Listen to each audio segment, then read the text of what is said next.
to the Manifesting Millions podcast. I am your host, Rashida McFerrin, and today we are going to be talking about redefining luxury. 4 steps that Millennials and Gen Z are taking to manifest abundance. And so, one of the things that is intentionally important in Millennials and the Gen Z folks of the world today is how you define luxury.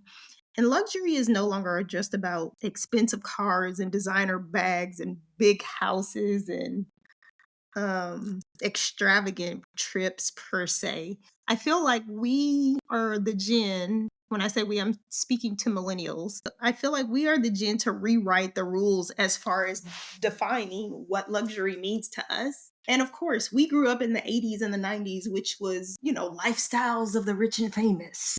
We all remember that TV show. And so that was what was being projected to us as we were coming up. And I think we, while we were fascinated and tempted by the allure of those things, I think somewhere along the line we realized that working yourself into the ground wasn't worth you just having some things so you can call it your own. You know what I'm saying? Specifically for me, I talk about a lot how I went on this journey in regards to my health, that I got sick in 2018 with my thyroid going out of whack. And then last year I had it removed because your thyroid is supposed to be 10 to 15 grams. My thyroid had grown to 450 grams. And while I went into that operation thinking it was going to take an hour and I was going to be out for like an hour, it turned into almost a 10-hour operation. They literally cut my neck from ear to ear in order to get it out. And the funny part about it is while I knew my neck it was swollen to a degree, I had been managing it. It had started to grow down into my chest, which was there were parts that we weren't seeing because it was starting to grow down into my chest. And thank God, like it got to the point one day my son told me that it sounded like it was impacting the way I was speaking. And so at that point, I went to my endocrinologist and I was like, look, I want this out. Like, I'm no longer trying to keep it in. It's out of whack. We've done the best we could over the past 4 to 5 years to get it back within range in regards to my thyroid levels, T4 and T3 and T2. But I think it's time for this thing to come out. And I would rather just take the medicine, the replacement thyroid medicine, instead of having my throat be feeling like I'm almost like it felt like my throat had swollen to the point that I felt like I was suffocating sometimes, like because it was all starting to block my air passage. And so from there, it was really me paying attention to the things that are important in my life and then letting go of things that no longer served me. And I had put off the surgery for so many years, literally because I felt like I couldn't take the time off to go have the surgery. Even though I knew I had the time at work, I felt like it was too much work to be done, so I couldn't miss. What kind of thought process is that? Like me putting work before my health, it's like, hello, if you don't have health, you can't do your work. And while I enjoy my job, I don't enjoy it to the point that I'm willing to sacrifice myself and my health. Because, like I said, if you don't have your health, you have nothing. After around 2018, going into 2019, I started adopting this concept of health is wealth.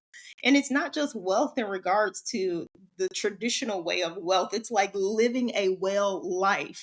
And we should be able to do that while we're managing our corporate responsibilities and whatever role we're filling in the corporate space, along with managing your responsibilities at home as far as being a mother, as far as being a wife, and managing, your social and personal relationships. And so I started to, instead of trying to compartmentalize my life, because that is something I learned when I was in the military. Instead of doing that, I started to adopt this concept of weaving all of the aspects of my life together so that it was more functional instead of you go here, this goes there, and this goes there.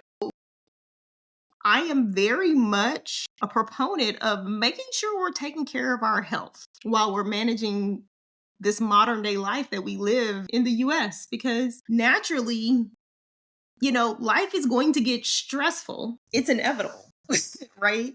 So learning how to manage that stress and then learning how to take care of yourself and putting yourself first so that you can take care of yourself is of so much importance to me at this phase in the journey of my life because, like I said, if you don't have your health, you can't do anything. As we're redefining what wealth means to us, what luxury means to us, I want you to ask yourself the question, what does it mean to you? What makes your life a luxury life? Like I said, for me, a luxury is having my health. Like having my health, having a balance of things in my life that are functioning, having my family intact, right? Keeping my home up and intact. It's a balance of the collaborative experience of what we call life. Let's start with the tips because I got some tips coming up and through. Number one is going to be step into financial freedom. And that is true. In order for you to step into the financial freedom, regardless of how you choose to live your life, you have to own your money and own your finances and own the way it grows. And so working your 9 to 5 that most of us do, you also have to learn how to balance that along with pursuing additional activities that may help your wealth grow. That's not tied to your 9 to 5. So that essentially is understanding and learning how to make your money work for you. And that's through investments, alternative assets, and building passive income streams. It's not just about the dollars. It's about your time, your energy, where you have to spend your energy in regards to building those pathways out. And number two, we're going to curate meaningful experiences. What did I just say earlier? I care about collaborative experiences that leave me with significant memories that I'm going to cherish over the course of the rest of my life. That is really important to me. I had gotten really good at this in 2019. What I did was, so in the corporate world, we usually get about 30 days for vacation. And what I've learned over the years that I had to literally schedule my vacation with my son's school schedule.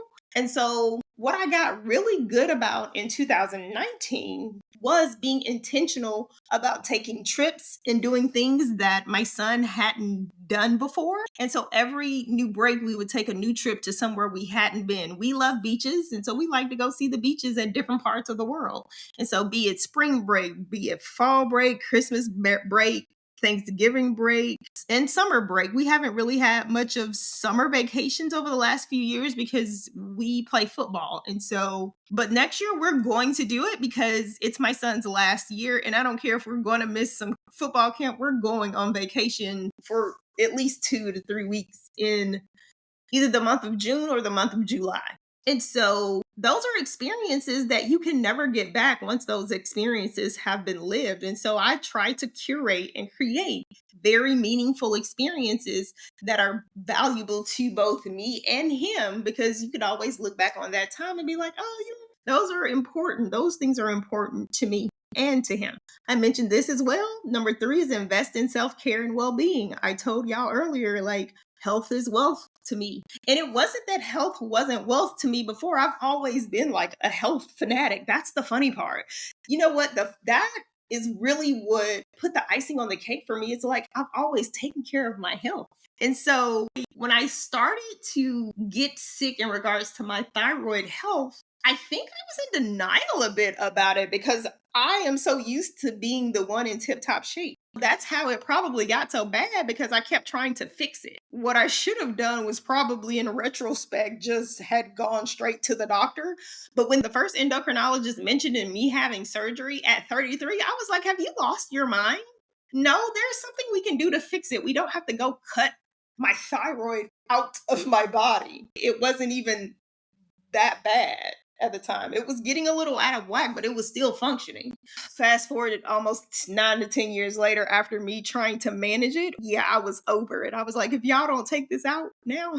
Your health is important, self-care, and your well-being. Health is wealth. I'm going to continue to say that. And I've said it multiple times already in other podcasts. You'll continue to hear me say that. Number 4 is live with an abundance mindset. Manifesting millions isn't just about having money. It's about the mindset that you bring bring to your experiences as you live your life. So it depends on what you believe, but like I definitely, in regards to manifesting, I believe in the law of belief, the law of action, and the law of, I don't know if there's a law tied to being clear. Yeah, actually, it's definite of purposeness.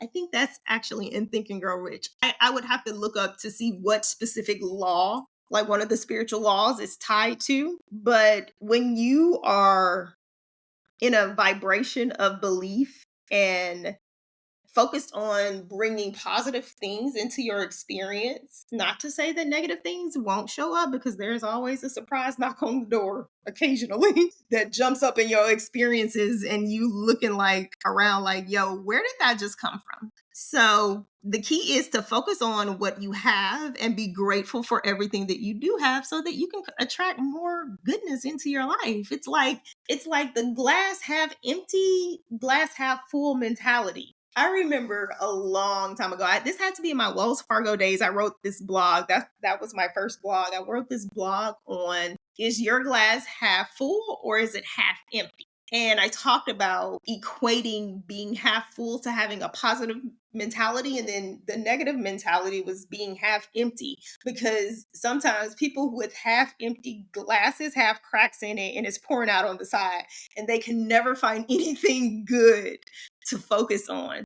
Your life will get a million times better the minute you start to focus on the things that are going right in your life, opposed to what's going wrong. When you are grateful for things, and I know you hear so many people say it because I get tired of hearing people say it too, but when you are grateful for the experiences that you've already created and the circumstances that you've already created, you are in a different vibration in regards to your energy that brings positive change to your life. So goodness just continues to be added on top of it. You see what I'm saying? It's like a magnet. It's kind of like you're almost doing like abracadabra on yourself. That's a fun way to say it. So having that mindset, that abundance mindset, it almost adds to the prior 3 steps that I mentioned in regards to self-care, in regards to building financial freedom, in regards to creating meaningful experiences. That's what truly living an abundant luxury life is for me. Maybe not for you, but for me, when I look around my life, I am thankful for the life that I have created for myself and my family. And I look forward to continue to create and curate experiences along with teaching like the next gen, like, yo, here is the blueprint. Or in my case, I call it the black print. Here's the black print of what I use. Take it. Don't spend as much time as it took me to figure it out, because nobody showed me the way. I had mentors, yes. Sponsors is questionable, but I still had to figure out how to make it work for me on my own. And nobody's going to teach you that. Those are the lived experiences that you have to go through, that we're sent to this earth in regards to the purpose that we're meant to live out on this planet. So I think that's it. Take it as it resonates.